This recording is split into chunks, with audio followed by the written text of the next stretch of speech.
তলিয়ে যাচ্ছে ধান, তারা শুকাতে পারছে না, কৃষক ঋণে জর্জরিত হচ্ছে, কিন্তু আপনি এদিকে কৃষি কার্ড নিয়ে টিকটকার কৃষককে কৃষি কার্ড দিচ্ছে। এই যে ন্যায্য মূল্য নিশ্চিত করবো, এই কথাটা বলাটা খুব সুন্দর। কৃষি কার্ড দেবো, এটা নিয়ে ফুটানি করা খুব সুন্দর, মানে খুব চটকদার মনে হয়। কিন্তু কৃষক যখন জেনুইন সমস্যায় পড়েছে, তখন কিন্তু এই কৃষি কার্ড কোনো ধরনের সহযোগিতা বা কোনো ধরনের কাজে কৃষকের আসছে না। আপনি তলিয়ে যাচ্ছে ধান, তারা শুকাতে পারছে না, কৃষক ঋণে জর্জরিত হচ্ছে, কিন্তু আপনি এদিকে কৃষি কার্ড নিয়ে টিকটকার কৃষককে কৃষি কার্ড দিচ্ছেন। এটার কোনো মানে আছে? এর কোনো কাজে আসছে? কোনো হেল্প করতে পারছে কৃষককে? কোনো হেল্প করতে পারছে না। দ্বিতীয় যে সমস্যাটা হলো, এবার অতিবৃষ্টির কারণে এই সিজনে অতিবৃষ্টি হবে, এটা মোটামুটি বাংলাদেশে প্রতি বছরই হয়। কিন্তু সরকারের কোনো আগাম এই ক্ষেত্রে কোনো তারা ব্যবস্থা নেয় নাই যে এখান থেকে আমি কিভাবে কৃষককে উদ্ধার করবো বা রক্ষা করব।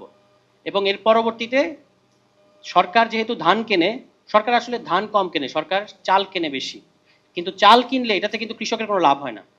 সরকার চাল কেনে ওই মিলারদের কাছ থেকে, ফরিয়াদের কাছ থেকে, এবং এই সমস্ত গোডাউন মিলারের যারা মালিক, তারা কারা হয় আমরা জানি, তারা সবই যখন যে সরকার থাকে তাদের লোকজন হয়।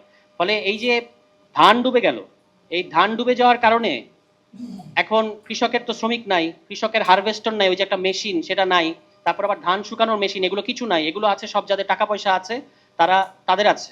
কিন্তু সরকারের উচিত ছিল যে হারভেস্টর, এখন এই যে ফসল কাটার সময় শ্রমিক পাওয়া যাচ্ছে না, তাহলে আমি হারভেস্টর দিব কৃষক